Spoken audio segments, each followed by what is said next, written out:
আসসালামু আলাইকুম ভিউয়ার্স, কেমন আছেন সবাই? পারফেক্ট বাই ওয়াহিদা চ্যানেল থেকে আপনাদের স্বাগত জানাচ্ছি। আজও একটি পার্টি মেকআপ নিয়ে চলে এলাম। খুব সিম্পল একটা পার্টি মেকআপ, যেটি আপনি চাইলে ঘরে বসে সুন্দরভাবে সেজে নিতে পারেন, সেই ধরনের একটি মেকআপ। আমি একে একে সবই দেখিয়ে দিচ্ছি।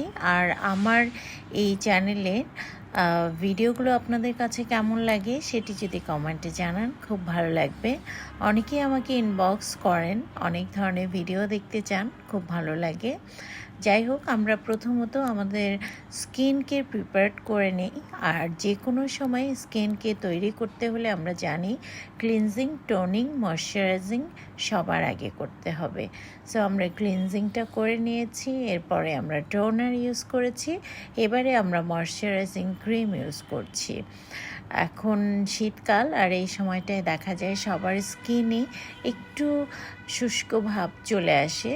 সো পানি শূন্যতার একটা ব্যাপার তো চলেই আসে। আমাদের সবসময়ই এটি খেয়াল রাখতে হবে। অবশ্যই ময়শ্চারাইজযুক্ত যে ক্রিমগুলো, সেগুলোই আমরা মেকআপের আগে ইউজ করব। তারপর পরে আমরা প্রাইমার ইউজ করে নেব। এটা স্কিনের টাইপস হিসেবে প্রাইমারটি ইউজ করব।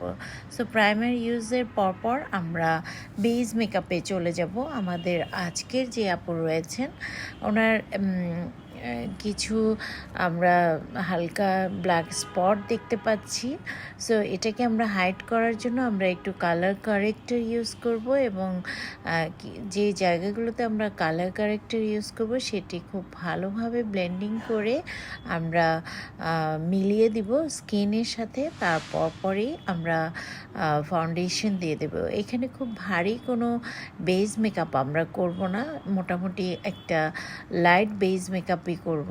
আর সেটি যে কোনো পার্টি মেকআপ, অর্থাৎ আপনি যে কোনো প্রোগ্রামের জন্য এভাবে সেজে নিতে পারবেন। সো আমাদের মেকআপ যদি আপনাদের ভালো লেগে থাকে, তাহলে অবশ্যই আমাদের চ্যানেলটিকে লাইক করবেন, কমেন্ট করবেন এবং সাবস্ক্রাইব করবেন। তাহলে চলুন পুরো ভিডিওটি একে একে দেখে নেওয়া যাক। আমি চেষ্টা করছি সবগুলোর নাম দিয়ে দেওয়ার জন্য, আর সাথে থাকুন, ভালো থাকবেন।